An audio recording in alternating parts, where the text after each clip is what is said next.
Monika Guzek is another person with whom you want to have multiple conversations. In this episode, we focus on greetings, small talk, body language, and other cultural aspects of multicultural environment.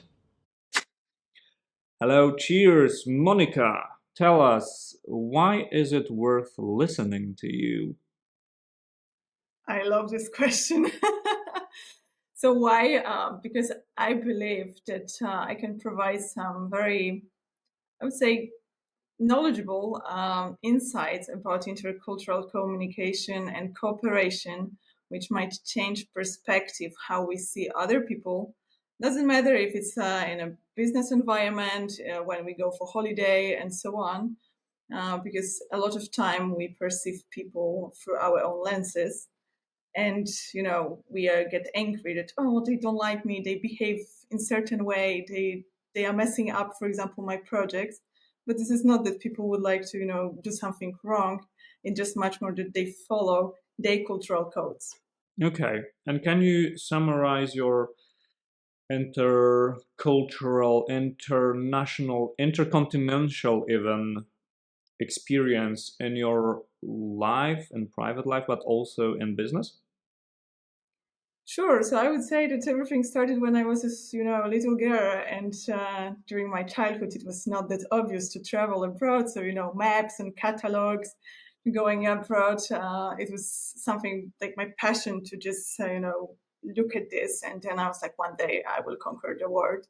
So thanks to athletic, because I was training, I was supposed to go for international camps when I was a teenager to Germany, and then I start finding out that my colleagues from Germany, they behave differently than we do. Even the approach to our coach and so on, it's different. And then everything turned when I start studying international business, then moving abroad. So in total, I was living for over 10 years abroad in 7 countries. Germany, now Switzerland as well, Portugal, Indonesia, China, Romania. So quite diverse as well, cultural background. And I was working as well with 68 nationalities as a trainer, coach, but as well as a manager during my corporate career. All right, it's huge. So Yeah. I can imagine that you can tell us some insights concerning cultures and communication. Let's start with greetings. To have a nice background here, I'll tell you about how we greet in Polish mountains, because just like relating to those surroundings I grew up in. We hug, even sometimes, even if it is just our first meeting or whatever. It's really natural to hug, and now I'm thinking that maybe I could even separate some levels of closeness of a hug. So this is very natural for me. And when I started my studies in Silesia, so I needed to move. I noticed that not everybody really relates to that, to what I'm doing, to our way of, greeting people. So I was wondering if you have noticed yet bigger differences. Oh, so I can say that in Poznan, where I'm now, no, at all. We don't hug each other. I mean, it depends, of course, if we are very close as a friends and so on. So of course it's happen. It can happen, with kisses and so on. So then I think it's natural. Um, but with just a random people, or at work and so on, I would say that there is a distance. and this was, surprising for me because, for example, in Portugal, it's exactly more about hugging, kissing, much more kisses, and yeah. So then, it was a shock culture. Yeah, but the kisses between a man and woman seems natural for me, but uh, I was told that man and man hugging was like, oh, really? And I can see this kind of awkwardness growing when I'm meeting a new person. Obviously, I'm talking about informal situations, and I'm starting this hug and stuff, and it's like a little bit awkward, and I'm smiling because I know that I am going to make them feel awkward. So it's like it's just crazy.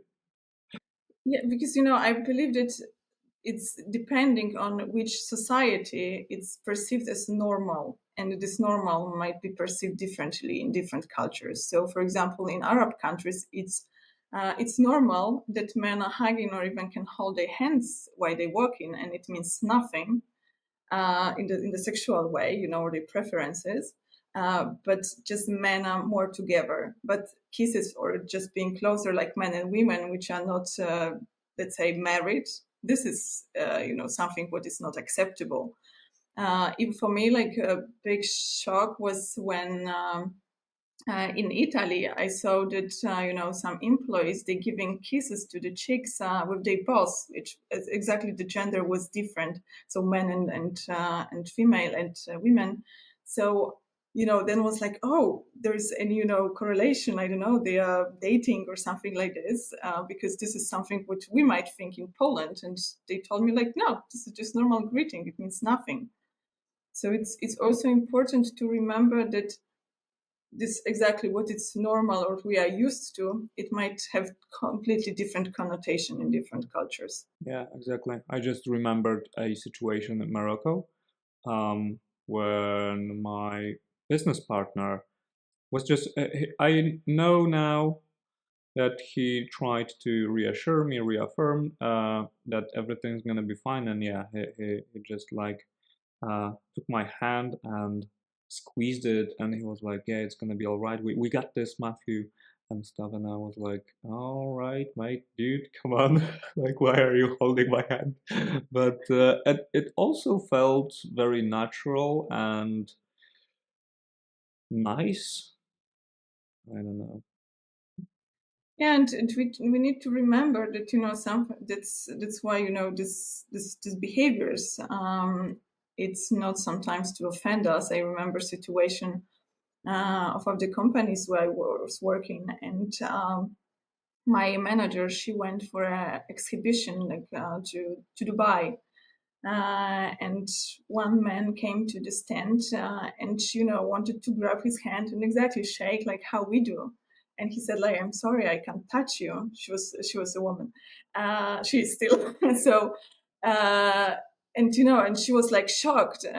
But for him it's to showing respect as well. So we really need to remember that sometimes this greetings way it's just the beginning of getting to know each other, and like in Poland we need more time to warm up, to get to know each other and so on, and then this greeting way might change.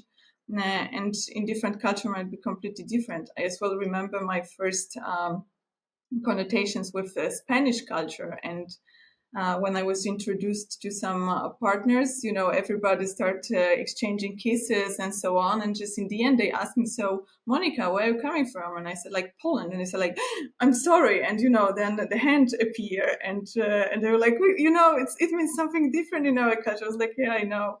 So we need to be prepared. So that's why it's good to do this homework before we go abroad or start working with some other people, or just having friends from different cultures, and taking this as I would say interesting journey to the something different, and just getting to know this. Okay. And what do you say about the space that we keep when we conversate, when we and in informal situations, but in business as well. And we could take a look to the eastern part of the globe and those Asian cultures, because I know that it can be tricky. Yeah, it can be. And I would say that through even greetings, how we started, that can we easily see the distance, personal distance in certain cultures, certain people. So as we spoke, and I brought these examples of more Mediterranean or Latin cultures. So then as we exchange cases, we are more close to each other. This personal space as well will be way closer. And if we go more east, then this personal space will be even bigger. So it depends. And I would say that if we greet somebody and we don't touch them, because for example, in Japan, traditional way, I would say, because now of course it's also changing and more westernized, I would say, approach. It's getting there. So people are nodding, and this is showing respect. So of course then this space between people needs to be bigger. Mm-hmm. Right. And what do you think about imposing our way and our standards on people of other culture? Like, let's say, I don't know, I can imagine that there could be situations we want to use that platform as some kind of war zone, so to say. Like, I don't know, maybe negotiations, maybe something that, I don't know, we could show some strength by that. Or maybe do you think that in, let's say, Asian cultures, showing strength would be actually like trying to delve into their culture instead of imposing our culture? What do you think about this? So we just need to as well look what its strength and how we're imposing, like how we're presenting even this strength. What does it mean to us? Because, for example, in our cultures, like being, good partner in, say, in a business way, it's that we have strong eye contact. We are, looking into our eyes. This contact is as well confident. We shake our hands, for example, giving a hand, with all confidence and so on. So it's a strong handshake, also like in American way, let's say.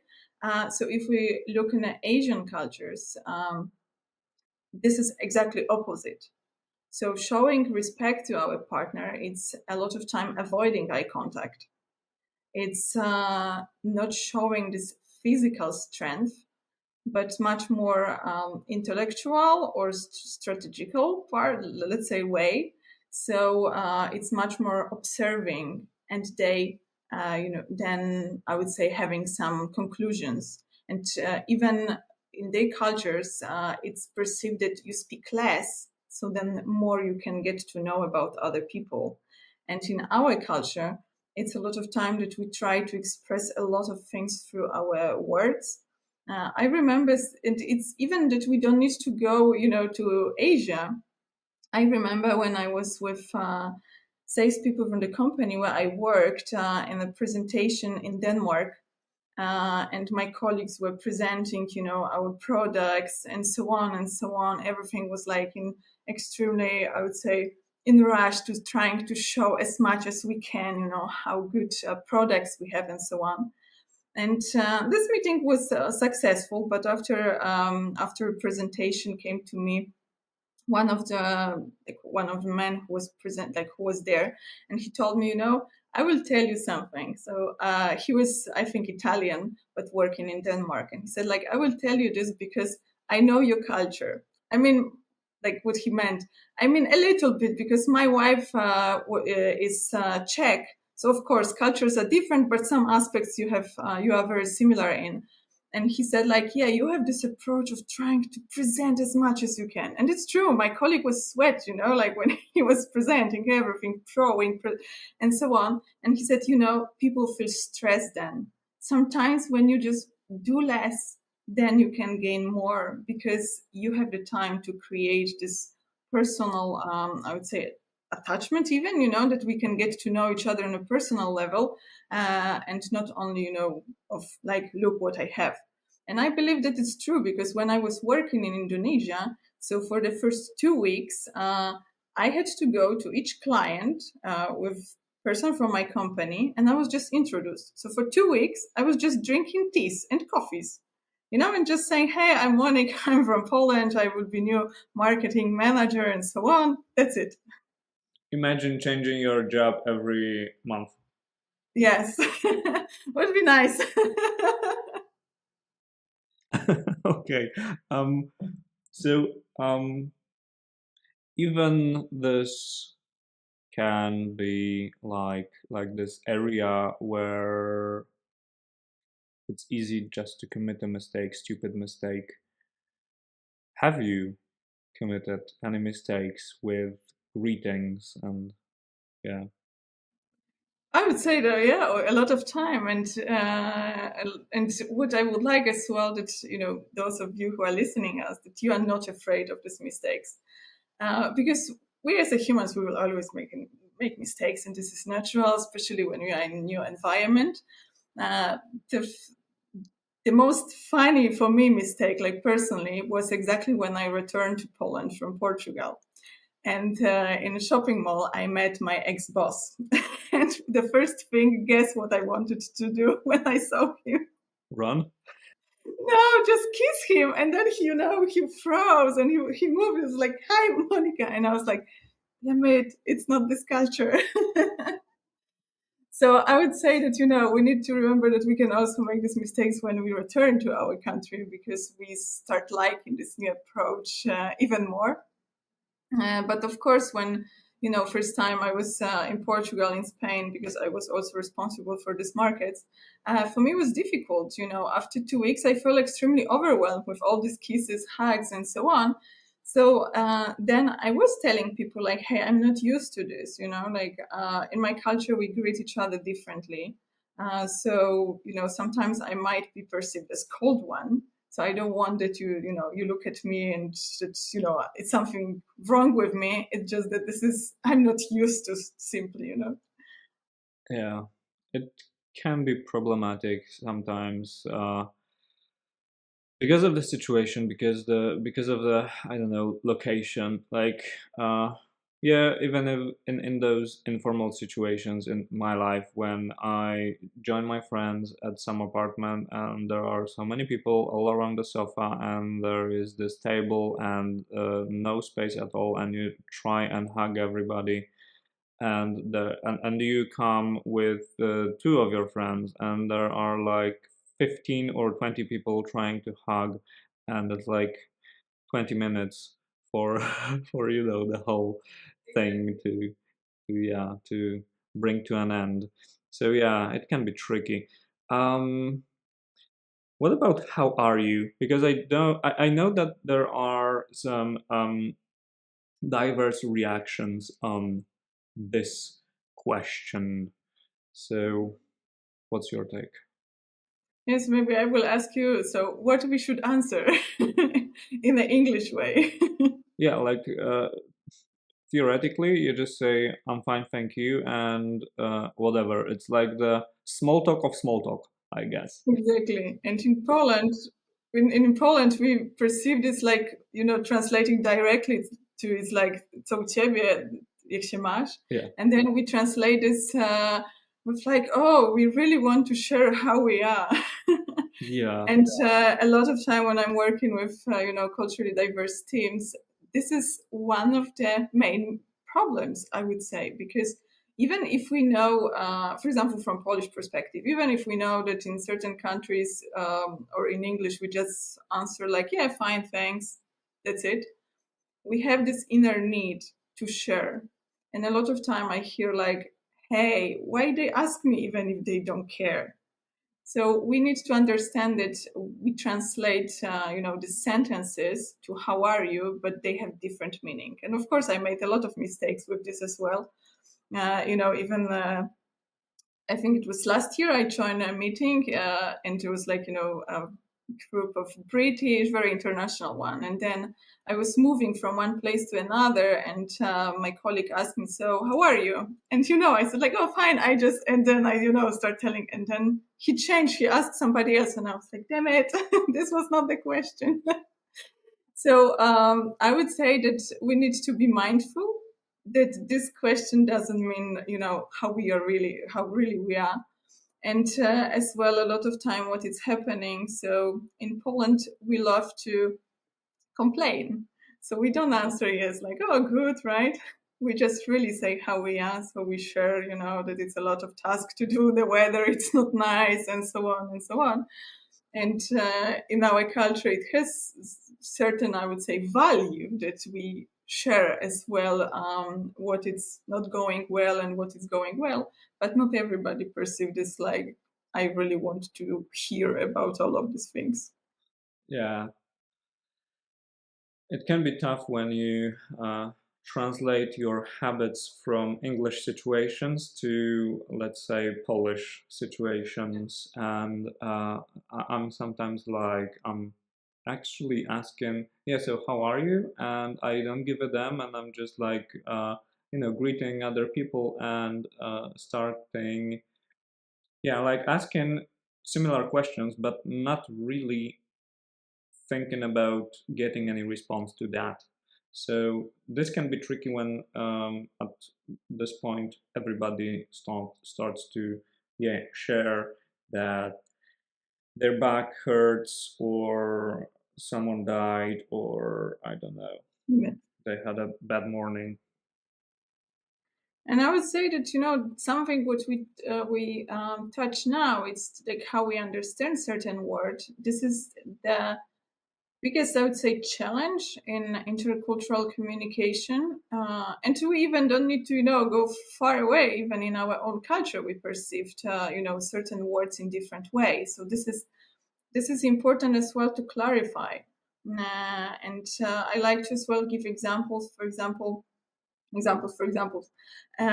example where my colleague from US, he started working for British boss, and he prepared some presentation about new project and what he would like to do and so on, and in the end he got an answer like, oh, that's a bold idea. And then he told me like, if I would be in US, I would be super happy because it means that it's a little bit crazy, but go for it. In British way, it means like, forget, we're not gonna procedure this further. Okay. So we need to understand that even in English, people will understand different words with different meaning, and this is the same I would say challenge for native speakers. So this is not only for us where we learn English as a second, third language that we might make these mistakes. It's for everybody, I would say, because in the end of the day, on the other hand, on the other side, it's a human and we perceive things differently. That's it. Okay. Do you think we should like learn those connotations, or we should rather understand those connotations because of understanding culture? I would say that both ways are great in the sense that we are not able to learn everything, right? So even if we sign up for 1,000 courses, we spend years of learning certain language and so on, or even in a certain living in certain country, it might be still something what we don't understand. Because even in Poland or how we speak Polish, a lot of time I have even difficulties to explain why we use certain word not different and so on, because this is the language. So language, it's life, it's changing and so on. So I would say that it's good to have some knowledge about certain countries. If we learn, for example, English, so it's about England, so UK, about Ireland, US, and so on, because culture influences us. So how we even this how are you? This that we complain or we focus, on some things which are not working properly, and we have this will to improve them a lot of times while we are working in a working environment. It's coming also from our history. So I would say that both ways, experiencing, trying to also ask people sometimes, what does it mean for you? Or if we don't understand certain words, it's like, what does it mean? How can I, use this differently. So I would say that in that way we have as well fun, not only being stressed that now we need to get to know everything. Yeah, all right, I feel you. Um, what about some nuances of greetings that could reflect cultural values of a society, or also we could think about this from this perspective of some historical or cultural reasons behind those specific customs. Let's say, okay, how are you? Is like I don't know. I don't know if we can find something deeper here, but you tell me. But also in those Asians cultures. Mm-hmm. This is something which it's very related as well to regions, or like this is what you said, the history, what is happening. And a lot of time, even this is what you said, like how are you, or even in Polish, if we start finding some ways, we really don't know why people start behaving in certain way. So in Poland, we have this traditional way of greeting of, for example, that man was kissing woman hand, right? And in that way, it was perceived at that time as showing as well respect. Nowadays, if I'm working with, younger generation, they perceive this as exactly showing the power. So, with time as well, this might be changing. And I'm saying this because when we go, to the Eastern world, let's say to Asian one, we can look at, for example, in Japan, we note, and if we would like to show respect, we note this and nodding. It's lower. So and also we don't look in the eyes. It's also coming, from the history itself, like that who was I would call it like running country, how is the society, the layers of society, and so on. So I would say that we have many ways of being influenced by our history. The same it's, for example, in India, that, for example, the casta, officially, it's not anymore, it shouldn't be anymore in society, but of course, people are following this system because this is something which they grew up with and so on. And that's why you shouldn't, if you show your food, I mean, the side which is, stepping on the floor, this is something also showing respect, yeah, or that people who are from lower caste, you should even not look at them, because this is also showing this hierarchical world that they are, in the worst position than you. Hmm, intriguing.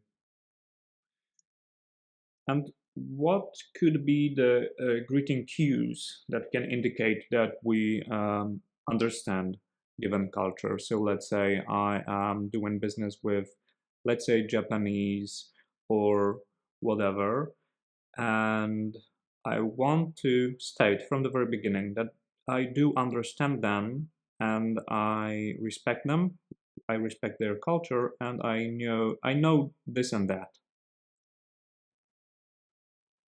But you want to tell them this, or it's much more for you? No, it's like I want to show them at the very beginning, like for example, during if it's possible during the greeting, but if not, if there are some cues that could like present me as a knowing person.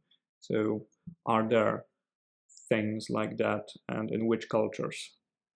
So I would say that the best way of getting to know all this, cues and how to behave, let's say, according to today's standards, and especially if the culture it's new for us, so that we don't have a lot of experience, we don't feel confident enough.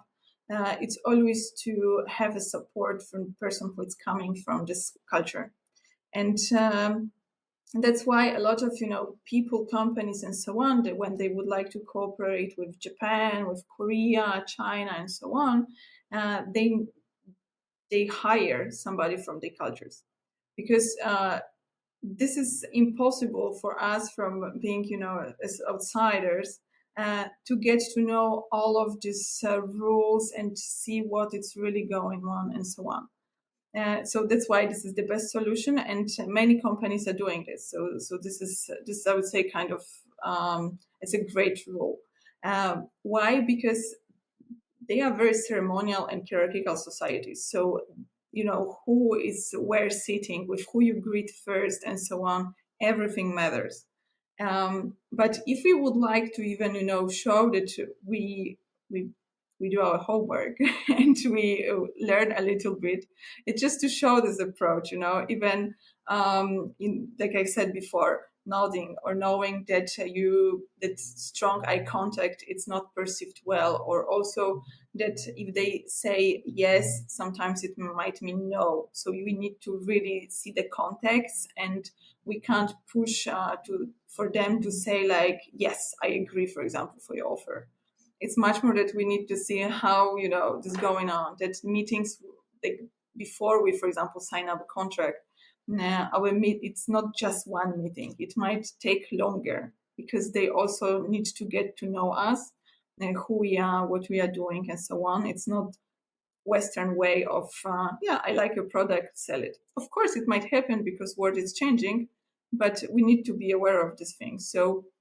And a lot of times, even for example with nodding, it's that we don't know what should be the curve of this nod, because as well as what I said, it depends on hierarchy. So a lot of time the Japanese even saying like, yeah, I see that you try, but it's not the way, but you try, I see this. So I would say that people who are work in an international environment, this is not that if somebody makes some mistake, it's the end of the world because somebody, I don't know, say hello not in proper way. It's much more the way as well that we see like, yeah, this person tries, but maybe it's not just going well. So it's the same when somebody is talking to us, right? If you say even one word in Polish, it means like, oh yeah, wow, that's a great effort. So the same it's with other cultures. If we learn even one way, like some word to say hello, thank you, any word, it is like great icebreaker, and in that way we show that we care. All right. So about those icebreakers and maybe moving forward to small talk, um, what do you think about small talk? And do you think that every culture perceives small talk as it is, um, as we do, or maybe there are cultures in which we shouldn't be really doing small talk at all? Mm-hmm. So maybe I will, turn the question to you as well. Do you see that people are doing small talk in a business way, or when we start getting to know each other? Um, it's very difficult to say actually, because I think that generally, for me, small talk is just talking about nonsense or things that are very obvious.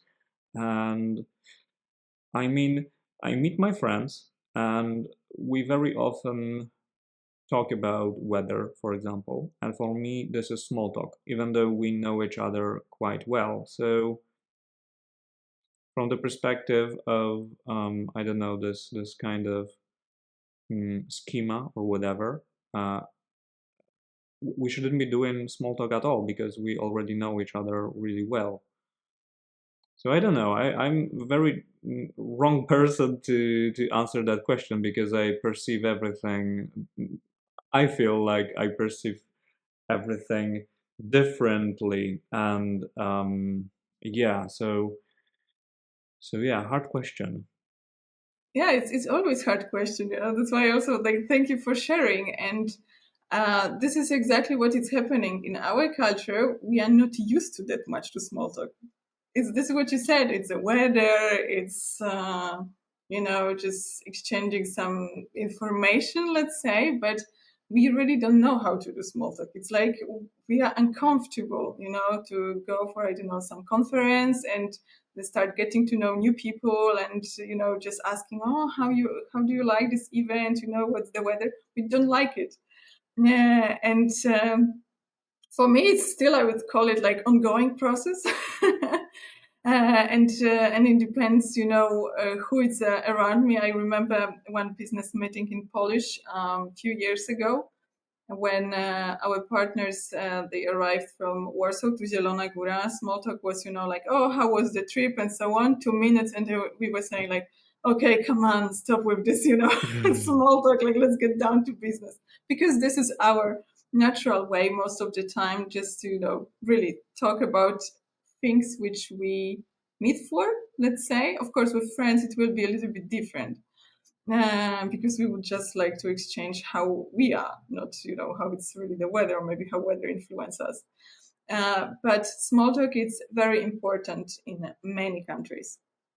That's why we the best way even to learn small talk is just to observe how people behave, because we look at small talk, it's something we need to share something very personal. And that's not true. We just can ask questions. And this is a great way as well to get to know people more, to observe more. And we also have, I would say, this assumption that small talk is taking a lot of time. And then, meetings or these conversations are never ending. That's also not true, because, for example, Americans, they are good with small talk. But when, for example, we schedule, I don't know, half an hour meeting, this meeting will most of the time take half an hour. We have short small talk, and then let's get down to business or talk about something for what we meet for. And in other places, it will be more natural. So in Asian, for example, this is what I said. I had to meet these people, like with my first job there, get to know them, tell them a little bit about myself, talk about even not, some plans which have meaning. It's much more like, how do you like it? What our company is doing and so on. So it was more like exchanging who we are already with why we meet for. And we also doesn't need to share a lot. This is what I said before. We don't need to share a lot of personal things. That's why I would say that in Poland, if we do small talk, it's more about weather or very natural for us topics, because we don't feel comfortable sharing, how we are, what we are doing. I don't know, how it's our personal life, where we spend holiday and so on, because we feel that we show off or that we might be judged. Yeah, I feel like we should be able to personalize small talk, and like we should try and personalize small talk as much as we can. For example, this conversation, some kind of, what have you been talking about? That was a situation of a kind of conference, yeah? So let's say a conference. So I, maybe it's not that personalized, but I used to ask if they liked the presentation that we already had, because I liked it for this and that. Or that's a strange question. Have you already met somebody interesting, or something like this, right? So this can actually relate to the event we're doing, and like this might be better than talking about weather. But from this perspective of well, like friends and informal situations, you should know the people you are meeting, since we are talking about friends. So you might be in the orbit of what they are doing, what's happening, what they are interested in. And the last time I started the small talk, it was about the plants being grown in the balcony, and how they fare during those scorching days and stuff like that. So I don't know. You tell me if it was successful small talk or not. If the conversation, go with the flow, I would say, and you all enjoy it, I believe that yes, because I also don't like to, perceive small talk of something what it's good or what it's not good. Yeah, because then it brings us a lot of stress. Oh, we need to behave in certain way. I would say that if we're going, for example, abroad, I don't know, to Italy, to Spain, to Latin America, or to US, and so on, the countries where small talk is, I would say, alive. So people are just stopping in the street and sometimes talk about, from our perspective, a lot of times nothing. So we can just observe this and having some questions, like learning. This is what I'm doing. I started observing, and then I felt way more comfortable starting some conversation. Because why we also don't like this, it's our that we feel that, oh, maybe I will start talking about something what it's not interesting for somebody, or something like this. We are so I would say that small talk is coming with ability to ask questions. So if we are, and being curious, so even if you are not an expert in certain topic, just ask questions. What you think, why you think like that, and so on. So then you can just broaden your worldview, even something like this. So I would say that we could start learning and practicing this a little bit, and then seeing what is our own way, which topics are more comfortable for us. And we also, this is what you said, that if we feel that we don't like it at all, it's also good to know this about ourselves. It's not that we need to push ourselves and now be super chatty. It's much more about then listening. And at the beginning, for example, I was kind of glued to my friend who was really good in small talk, and I was just observing and following, and I was like, okay, now I will try. So then as well, it's also the way we don't need to do everything by ourselves. Maybe in our group of friends there's somebody else who can kind of be a moderator of the small talk. Okay. So we are having a small talk, or even moving forward in our conversation, and let's leave the languages behind. Enthusiasm and restraint. Elaborate on this. If this can communicate something positive or negative, and if there are some misunderstandings at this point. Oh, a lot. So how do you think the Polish are perceived when we communicate? I don't know. I'm enthusiastic, so I hope that everybody is in my country. I mean, like, this is my way, and this is how I see communication and enjoying the society. So I think, yeah, like, enthusiastic. So Poles are not perceived as enthusiastic, unfortunately. But of course, it depends by who, right? So this is not that, oh, you are this or you are that. That's it. It's much more that, of course, it depends who is on the other side. So, and that's why I ask, how we might be perceived, because a lot of people, when they hear even our language, they hear that they hear this as arguing. And a lot of time I had, a situation that my colleague, for example, who was living in the next room, she was from Italy. She came to me and said, like, you know what? You're so weird. Like, your language is so weird. I thought that you are arguing with somebody talking, and then you start laughing. I don't understand this. Because, for many people, the sh, it's like arguing. And then as well, that's why I said about this enthusiasm, we don't have very, I would say, enthusiastic face expression. We are more, and of course it depends when, but a lot of time we are not, super smiling and so on. And this might be difficult for certain people, because for them we are more serious. Something what I heard from one woman from Brazil, she said that she never lived in a country where people changing so much, depending on the weather. So that in summer, spring, we are exactly enthusiastic. We are open, we are, welcoming, easygoing, and so on. Autumn, especially when, rain season starts and it's colder, winter, it's just don't talk. I want to go home. And and I would say that it's kind of true. So if we look on the different cultures and so on, it's no, of course it's similar. So where it's warmer, then people are also more enthusiastic, more open, and so on. Where it's colder, it's they are more closed, and a lot of time we need to look at this from two sides. So if somebody is very enthusiastic, like a lot of Americans, that everything is amazing, that's great, I'm so happy to hear you, to see you, and so on.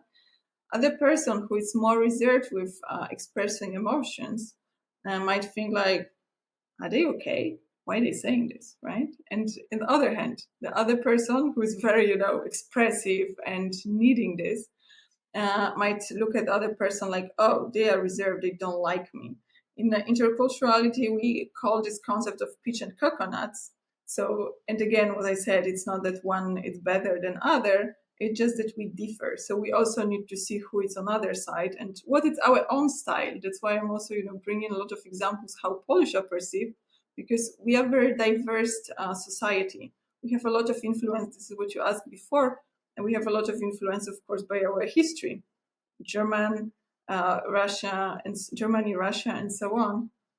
So people also, because of this, behave differently. In Germany, you are more reserved with your emotions, with this enthusiasm, and so on. Small talk as well. It's not, the strongest point, I would say, of the conversation. It's much more about efficiency and the topic which we really need to discuss. And in Russia, it's much more about as well emotions, expressing them, as well. Something which we were discussing before this distance. In Germany, it's much more that we don't touch when we greet. In Russia, it's much more about hugs also. So that's why we have this influences in our culture, and we are a very diverse society, even if we think that we are not. All right. Now that I think about it, I wonder if we had our conversation in, let's say, January, if my answer was the same. Because, yeah, I have this kind of, I don't know, my mood swings with the weather, and when it's cold and gray and generally the surrounding environment is negative, I'm this guy in very thick sheepskin, and I'm like, no, fuck off, like always negative, and I would be very, very, well, defensive.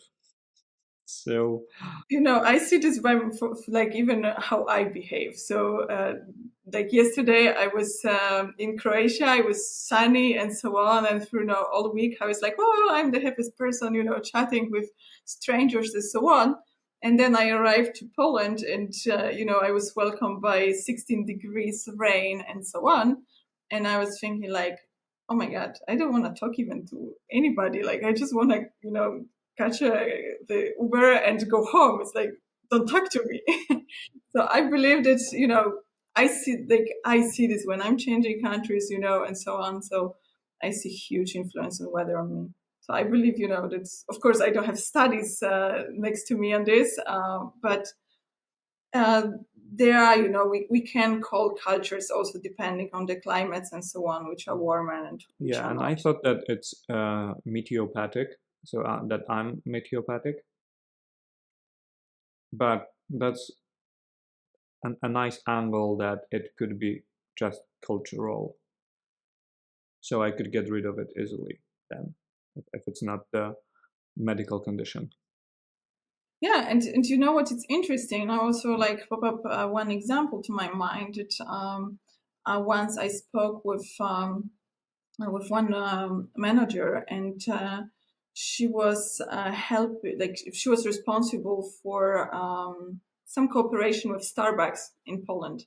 And once when Americans arrived to Poland, they wanted to see all sales data and so on, all how was it and so on. They were surprised that we are, as a Polish society, we are so influenced by pressure, so they could see also that when it's lower, then we need more coffee and so on and so on.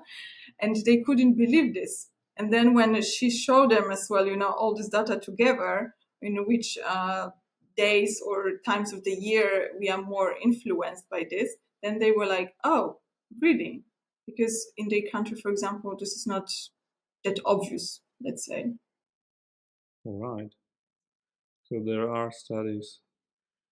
Yeah, on this, yeah, there are studies. So we need to as well perceive that, on us, it's a lot of things influence on. So it's not that, we are like this all the time. When we go to different country, that's why people also start behaving differently, because we are surrounded by different weather conditions, by different people around us. So giving you example, like when I moved from Germany to Portugal, in Germany I was quite reserved. My colleagues were calling me always Frau, even when I was, in a Polish office, because I was so serious. And then I moved to Portugal, which was completely different culture. And after 1 year, my friend came to me and said, "You know what? I will tell you something." I was like, "What?" And he told me, like, "You know what? When you arrived, everybody was scared of you.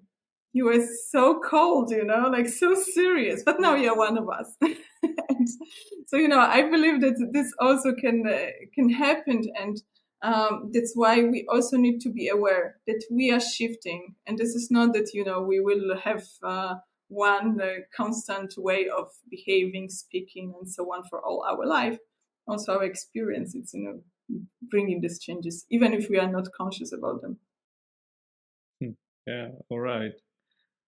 And our body language and those frowns and gestures and facial expressions are quite automatic and subconscious, right? So, is there anything else in this area, like body language and facial expressions and gestures, that we could, that you could tell me more? Mm-hmm. So we this is the same as verbal expressions. So we might perceive different gestures in different way. And for example, if we have this sign, that we have our thumb with second finger like all together, and other fingers are up. So how you perceive this? That something is tasty? Yeah, it's okay, right? For us, it's like tasty. It's good. But in Japan, it will be about money. It means money. In Brazil, this is very offending, so don't show it. And as well, it's good to know what this kind of gestures What meaning. does it mean in Brazil? Tell me. Like that, that you are like in very bad way saying that somebody or is a homosexualist, or you're asshole and so on. So, but it's really offending. Okay. So we need to be careful. And as well, this sign. So you can see a lot of Asian that they are having pictures like with victory almost. Yeah. But if you turn in UK, in Ireland, South Africa, it's offending. It's like fuck off, right? Like showing the middle finger. Do you know why? Oh, I remembered, but I forgot. So you can tell it. It was, I think it was because of the archers during some medieval times or whatever. Yes. They were maimed, meaning probably these were the fingers that used to be cut off. So Yeah. this is the reason why it was a kind of symbol of fighting against oppression. Mm-hmm. Thanks for telling this. Yeah, I like. That's why we might see these things. Even I remember that I like did this sign like with my head and just wave. So for us, it's much more like, hey, let's go, right? For some of my colleagues, for example, from Portugal, it was very offending. It was like, why you call me? I'm not a dog. And I was like, no, it's like my mom was doing this to me all my childhood. Like, come, when I was far away, not to scream, just, it was easier to see. And I was like, wow, I never thought that this kind of, gestures might be offending for somebody. Huh. All right. Are there any more? Yeah, and for example, what does it mean? In India, it means yes or not. Not in India. It's for example in Bulgaria. Yeah, All right. it's yes. It's opposite for than for us. So we need to be very careful. In India, they are more. I can't do this, and I don't want to as well offend anybody. But they are more like shaking their head. It's like as well mumbling, and this. What exactly? How you perceive this? What it might mean for you? I know that for Hindi people, it's like they are actually quite positive and they want to hear more or not. Yeah, Yeah. exactly. And a lot of time we hear this as a yes or no. So I remember that once when I was working with people from India, they told me like, don't try even to investigate what does it mean, because in different regions and culture in India is changing more or less like every 150 kilometers. This is what they say. So it might mean something different. And I remember once. One person with who I was working, she was visiting India, and then she went to the shop, asked like, "Do you have Coca-Cola?" And they, did this, and she left because she thought that it means no. And they was like, "Mom, we have it." And she was like, "So why are you showing me no?" So I would say like, don't try to find these connotations with our way of showing yes or no. Okay. Yeah. What about accent? Do you think like or maybe have you had any problems because of accent, like in understanding the other person? No, a lot of time, even 2 days ago. So when I spoke with people from Ireland, yeah, this was challenging to understand some words. And I would say that accent, it's something what we around the world we always struggle because we speak in different accents. Even if we learn English, then, for example, I remember at school, primary school, that we were I felt so stressed that I don't speak with pure British or American accent and so on. And I was saying like, but I'm not British, I'm not American, so why should I speak with this accent? And of course, it's amazing if somebody can. But I would say that accent. So we a lot of time try so hard, and if it's not working, we give up. Even by speaking. And this is what I heard a lot of time, by natives, it's that just speak. And if you don't understand, tell us as well. Because even natives, they don't understand themselves a lot of time. This is what I said about words, how people perceive them. So it's the same with accent. I'm working with one Irish manager, and she moved to Wales, and she said like, I don't understand people. I had problem to understand them at the beginning because they are so different, they speak differently, and it's the same that people might have this strong accent. I remember as well my first experience where I was working with Americans, and one American had to translate me second one. So mostly just repeat what his colleague was saying because I was not able to understand. Both of them, they could say the same sentence, and one I understood perfectly. Second for me was so difficult. So I would say that, and this is the challenge. This is challenge which I face a lot of time when I'm working with international teams, that not native speakers are angry that native are speaking with such a strong accent, and they don't perceive that somebody might not understand them, or they speak too fast and so on. And we need to remember that if something is natural for us, and we, for example, never lived abroad, uh, it's different because we are surrounded by the same people when we are talking, right? So it's the same with Polish. If we are all natives, and somebody who is just learning Polish, or was for many years abroad, it's joining our conversation. We also try to speak, for example, slower, or the understanding might be not the same. So accent is always tricky. Yeah. Do you think it affects business meetings when somebody doesn't speak this whatever British accent, let's say, and you have your own natural Slavic accent, and do you think you can be perceived negatively because of that? I've never had, let's say, any situation like me personally, or as well, people with who I'm working, that they were perceived as less competent or something like this.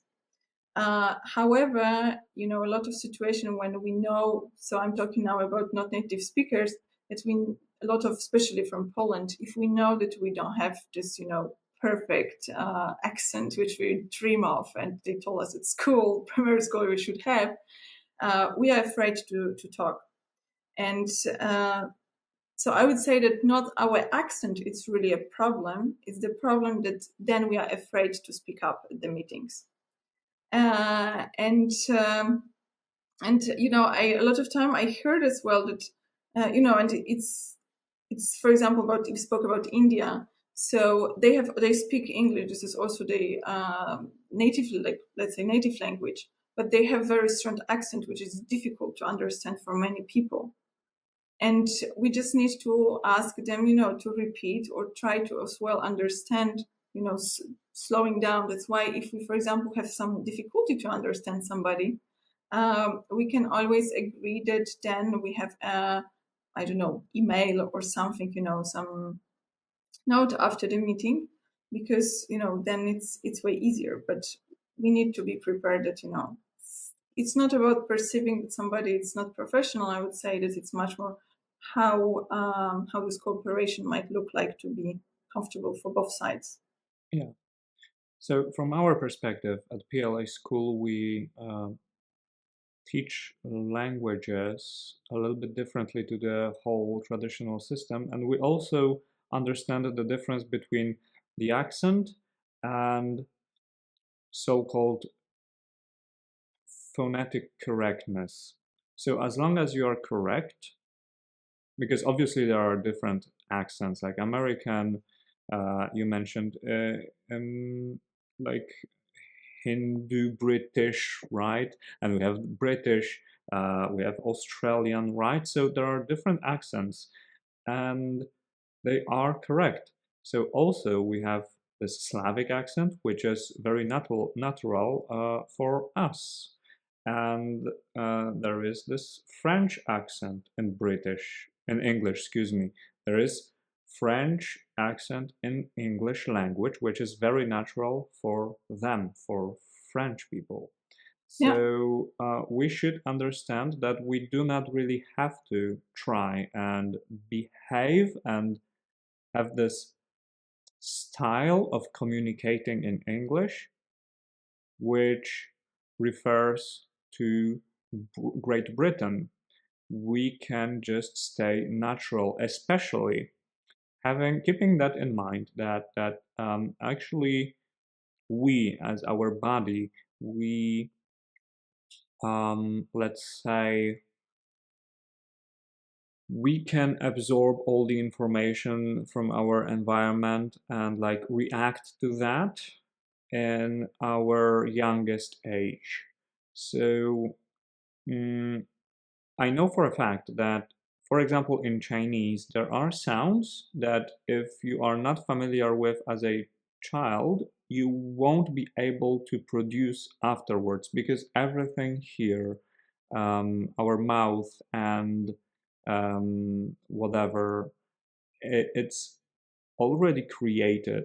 So if we did not have to create some sounds in very young age, it's gonna be very, very difficult or even impossible to do so later on.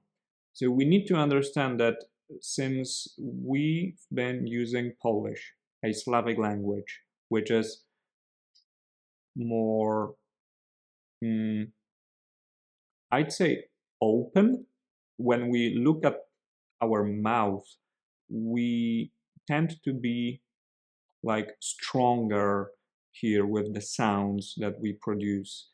English and French as well, they are a little bit more closed. I know it's very difficult to imagine right now and to understand, but the key point is your mouth is already created, so to say, and you will have very, very big issues, or it won't be even possible to recreate it. Hence, trying to be British and speak their way is not going to sound natural. And if it does, good for you and great, but it's just a matter of style. And you can't say that a person who wears formal suits looks better than a guy in tracksuit or, I don't know, and some linen, okay? Because it's just different style. And as long as it is correct, like your garment is correct, meaning you wear mm, light garment, light shirt, or whatever when you go to the beach, and when you are hiking in the highest mountains and snowy, you're not wearing some flippers. This is all right. This is, yeah, this phonetic correctness, and this is correct. This, your garment is correct, but you can have different style. You can like dark clothes, you can like pink, right? So this is gonna be just a matter of style. So here, after this very long speech of mine, I would strongly encourage everybody to just keep to your style and keep to your liking and be a little bit more self-aware and, yeah, conscious of all that. Yeah, and I love what you say. I like for I like for accent as well sometimes to guess where the person might come from. In the sense to see this original identity, and I'm seeing this as something what is amazing, what is cool. Even I'm aware that how I speak English, so that I have some like that say some words with accents from different countries. When I'm for a long time in German speaking countries, then sometimes I have very strong German accent in English. And then people ask me like, are you German? I was like, no, but I know where it's coming from. Some words I say with Portuguese accent, and I love this mix because this showing who am I, and what is my background. But when you were talking, I had a thought that I've never was stressed which accent or if my Slavic accent will be visible in any other languages. For example, when you spoke about Chinese, and when I lived in China, I tried to learn this. It was for me impossible. I decided to give up in the end. Um, but what was interesting during my class, so nobody knew, we didn't introduce ourselves, where we're coming from, and so on. And then when we just start speaking Chinese, one person turned to me and said, like, "Oh, are you Polish?" And I was like, "How you know this?" It's like, "You have Polish accent speaking Chinese." And I was like, "Oh, really?" What is it? So even or German, I've never thought about my Polish influence on this, let's say, Slavic one, right? I just, for example, this is my personal story. I had a lot of this limiting beliefs about speaking English. So I don't know how it's from your perspective. And from my perspective, I never had, this thought about, I don't know, German or even, trying to learn Chinese or any other language, how my original accent will influence this. I had just a lot of these limiting beliefs about English. Yeah, so from my perspective, it's like I have never been really interested in sounding American or British, and when I also learned French, I didn't really care how am I gonna sound. Like, I was always focused on being correct and being understood, and if it feels like I'm Polish and how I speak mm, is gonna it's gonna be obvious because of that where I'm from, I am perfectly fine with that. And yeah, I think it gave me some relief and more time to focus on what's really important. And also, people tend to, this is my experience, and I've also heard this from the people I've been doing business with internationally in Africa. They told me that I am not trying to be somebody else. I mean, yeah, you are who you are, and I can hear that. And this is nice because it's, again, subconsciously, it's easier to trust a person like this, a person who mm, is just who he or she is and doesn't try to be somebody else, look better and better in whose opinion, right? So, yeah, like if you look at the fundamentals here, um, I think everything really intertwines lovely. And here, our perspective is probably better in so many ways than the perspective of, I don't know, those traditionalists who say that when you study English, you need to sound British or American, and there are only two options, or something like this. And you also mentioned German. I think that German people sound really lovely with their English and their accent, and it's quite similar to British because it's the same language family. Yeah, yeah, probably. And yeah, and I really love what you said that, we shouldn't try to pretend somebody who we are. It's much more, I would say, even that we should be extremely proud of ourselves. Even that, when we speak about English or just, being abroad or something like this, that, wow, we are really doing this. I remember when, I struggle and I was ashamed, a lot of time to speak up. And my friend from Australia, he told me like, I'm so amazed by you and your friends and so on, because I speak just English and I live, globally, and I don't need to learn any other language. I started like studying Spanish. It's quite challenging, but I said like, yeah, I don't need to really. And then he said like, yeah, you speak Polish, you speak good English, you speak German, and then other languages you try to learn and so on.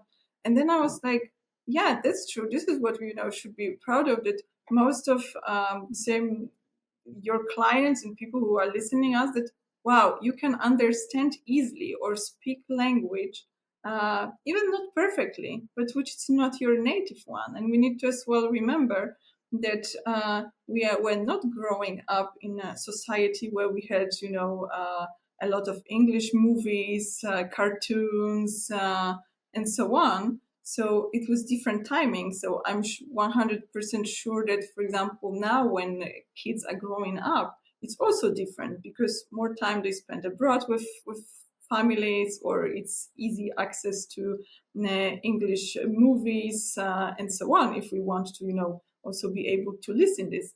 In the past, it was just school, right? And wow, maybe one day I would just go somewhere. Yeah. So the accent, it's very tough subject and quite a broad one, and that's the pity. We don't really try and delve deeper into this, so everybody is a little bit more aware and can have a little bit more to say in this area. Yeah. I'd love to hear more about different activities they do, like different people of different cultures do in the world. Like, um, do you think, comparing to us, to our standards, are there things they do differently in their like daily routines and just Hmm. life? Yeah. So, what are you drinking? Me, I'm drinking right now. That's a difficult one. Like not maybe difficult. It's complex. I'm drinking coffee. I've already finished that. I'm also having my tea, Kenyan, and water. So Yeah. yeah. So and that's why I ask you, like, because I saw as well that you are drinking coffee. I have water, and this is also like how we perceive and start the day differently. So, for example, in most of Asian countries, the traditional way it will be, starting the day with water. In China, you drink even warm water because it helps, the energy chi to flow through your body and be more vital. So then it's all this Chinese medicine behind this. In more like in countries, for example, like Portugal, they start day with small espresso and they stop on the way home, take a drink fastly one, and they go to office, right? In Italy, the same, like that's cappuccino. I think this example is quite worldwide know that cappuccino you should drink just in the morning, not in the afternoon, because then nobody's doing this. Of course, for tourists it's different, but Italians want to drink later, right? Because it's coffee with milk and so on. So I would say, these small routines, they also showing us how we start the day, how we enjoy the day, and so on. In Indonesia, I was very surprised. So my way of working, it's you go to the time. It was also going to the office. So you go to the office. I don't know. You prepare your coffee, tea, wherever you want, and you start working. My colleagues start day differently. So it was mostly female team. So it was first was breakfast, long breakfast. Then was makeup time. So after 1 hour and a half, it was just the time to start working. So for me, makeup is before going to office, right? So we can see this different way of starting our day, and as well it's during the day, it's if we have a lunch break, siesta in certain countries, or that you can take a nap.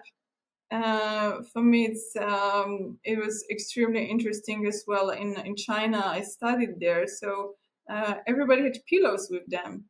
They brought pillows to the class, and my teacher, he was from US, he said, like, I never know if they're sleeping or they're listening me, because this is also the nap which they can have. So I would say that different habits which might be surprising for us and shocking sometimes. Uh, that's why when I moved to China, I wrote a book, uh, Chiny do góry nogami, so upside down, like China upside down. It's a Polish book written by Marek Pindrel, a teacher from Poznań University of Adam Mickiewicz. He was English teacher exactly in China. And then I remember still, it was 10 years ago, there was the first sentence like, stay open-minded. And I was, all my time there, I was like, I'm open-minded, be open-minded, be open-minded. Because I saw a lot of, crazy things from my, judging perspective. That, for example, it was a spring, and at campus universities, they glue like fake flowers, plastic flowers to the tree, so it's more beautiful. So Artificial beauty, love it. yes. So and from our perspective, it's like, why are you doing this? But on the other hand, it's like, if it's more beautiful and somebody likes to live like this, why not? All right. Yeah, that's strange. I don't know if I'd like it because I do not really like the artificial substance, so to say. But anyways, yeah, this is it. This is the way the culture goes. Like there are things that are surprising, and we should try and embrace them and maybe just switch a little bit the perspective, and maybe, yeah, like perceive it their way. Are there any more things like that? So Yeah, I would say, the example which is always shocking everybody, it's even how people drive their cars or, public transportation. So if we are in, I don't know, let's start from Germany, for example, it's like follow the rules, right? I remember first time when I was supposed to get a ticket, speed ticket. I was so stressed and I was like, oh my God, it will be so expensive. In Poland, we are like, follow the rules, but, it's where you can, you will not follow, right? Or you follow this which you want, or a little bit, more, you will drive, for example, more fast. But mostly we follow the line, so we know how to drive. We have similar approach. Italy, it's different topic. That's why they have the most expensive insurance, car insurance, and so on in Europe. But of course, it depends where. But if we go to India, for example, or to Indonesia and so on, a lot of people who are going there, they're saying like, it's so messy. They can't drive. They need a line. There's like, this is impossible. There's no rules. No, they are rules, and they know this. Um, this was my first time when I was in Cairo, and everybody was bimping on each other and just like trying to who will go first and so on. But this is their way of driving, and their rules. Just this is what you said before, that some things might be surprising and we might not understand them because we grown up in different system. And I remember that, in Indonesia, in my contract, it was written as well that I'm not allowed to drive a car there or any, transportation vehicles, because my boss said, like, I'm not going to deal with any accidents or, something would happen to you and to my colleagues not from Indonesia, because it's too dangerous. We don't know these rules. And, I look at this as a, yeah, that's true. It's it's so different, and of course it's easy to judge, but we need to understand that that we just perceived word for something what we experience for our lifetime. And I love to give example of a map. I don't know if you ever seen a map from Australia perspective, like global map. no, No, so it's like, do you remember this map from geographic classes? Where was Poland? in the center. Yeah, in the center, exactly. So in Australia, it's Australia in the center. Oh gosh, it has to be totally different. Yeah, it's completely different. And I remember once I was running workshop, and when I showed this map, one woman said like, yeah, that's so true. I was working for a Korean manager, and he said that in his office he wants to have a map, but from Korean perspective. So of course Korea was in the middle. That's why China is called as a country, the middle countries, because it's in the middle. So we need to see that, even being at school and learning all of this, where some countries are and so on. We, thanks to this, we create our perspective and perception of how the world should be, and each of us is different. Hmm. Interesting. Not 2 weeks ago, I've watched an episode of quite funny cartoon that is rather adult oriented, meaning there are difficult jokes, yeah, political ones and stuff. It's American, and there was this situation. They were in some office, and there was a map, and it was like our map, where Poland was in the center, and I was not surprised. I thought that this is the way we do maps, but apparently not. No, we might see also maps, which are looking differently, and then we are shocked because even Poland has different shape a little bit. It's placed in different places. So it's like, oh, this is not how it's going, how they see us. So yeah, we need to be mindful about this. And I would say just, be open, try to be open-minded. I always try this mantra stays for me for the last 10 years. Of course, judgments, coming to my mind, but then I'm trying like, this is not your culture. Let people live, as well. You don't need to change the world according how you would like to live. Yeah, so true. Listen, I've got so many questions concerning business, but I think we need to have another meeting for this. So I'll just have one more question for you. Surprising everyday habits that from different cultures that could benefit international business. And please, if you could give me some hints in this area, and I am going totally invite you over to have a continuity here, since I'll have many questions concerning business too. So, surprising everyday habits that could benefit international business. Do you think there are any? Yeah, for example, I love that in Mediterranean countries, mostly first time when you meet, you also drink coffee. So it's much more, I would say, less official meetings Mhm. that we need to get to know each other, and it might be perceived, by many people like losing time or lack of efficiency. But this is bringing a lot of benefits because this is building trust. So getting to know person with who you're talking, and thanks to this, then you can get better offer. Cooperation is getting smoother. You know how this person is behaving in different situations. So, in most countries, as well in Asia, you just meet to have some dinner, lunch, meal, let's say meal together, um, because this is something which is extremely important in their societies. So even, funny fact in Chinese, when you translate "day," how are you? It's directly saying it's like, have you had your breakfast already?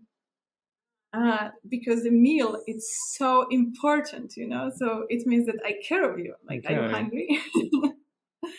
So we need to remember that this is extremely important.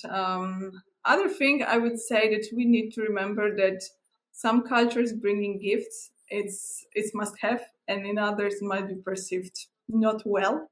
So in this more relationship oriented cultures, where I said already, where meal is important, so definitely in these cultures it's more about as well, gifts exchanging, bringing something from your own country, or sharing more about yourself. But in countries where it's more about efficiency, so more, for example, like in Germany, uh, gifts are not well perceived if we don't know somebody. It might be, perceived as that we try to influence All somebody. right.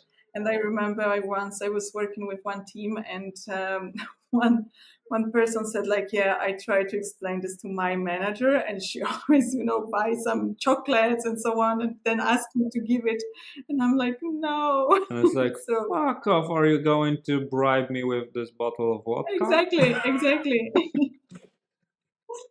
Yeah, so definitely we need to be mindful about these two things, as well. That in certain cultures it's obvious that you will drink alcohol. Mm-hmm. And for example, Japan. I remember recently my colleague. She's also English teacher, and she was working with one Japanese company. She said like, oh my god, my clients are coming, how can I tell them that I don't want to drink? This is already a challenge, because this is in Korea the same. It's a culture also as well of drinking when you meet with some people. The same in more east, in Balkans, the same. Yeah. It's about spending time differently. Or if you go to Arab countries, no, then you need to avoid. You need to, for example, have a woman different clothing. Mm-hmm. So we need to be, aware of this daily habits as well, how we look, how we behave, what we eat, and so on. Even when we talk about eating meals together, it's or when we would like to show appreciation that everything was tasty and good and I'm full, we eat everything and that's it, right? In Asian countries, in China, for example, so you need to leave a little bit on your plate. Otherwise, you will get, next round of food on your plate, and then you will need to eat this. So, this. A lot of people might think like, "Hey, this is not a business. This is a business," because we need to remember that business is not just sitting, on a Zoom calls or any, virtual calls, or having meeting in a official way that we negotiate contracts or discuss some projects. It's also all these things which we perceive like after work, or not a business perspective. So I would say that this is something what is important and we should be mindful of. All right. Wow. I'm gonna totally go hipster mode, and from now on, I'm gonna ask people if they already have had their breakfast. Yeah, I'm curious. So next time you can share, what is the result of your small research? All right. I'll totally. How they do react that. to this. Yeah, so I'm gonna let you know concerning our next meeting if you're gonna be still open to that, and we'll delve deeper into business perspective. For now, thank you very much for all you've shared and your time, and I hope that everybody, you and our audience as well, we've had some nice insights for for us to take advantage of and use it in our reality, because knowledge is nothing, usage is everything. Well, definitely. where did it come from?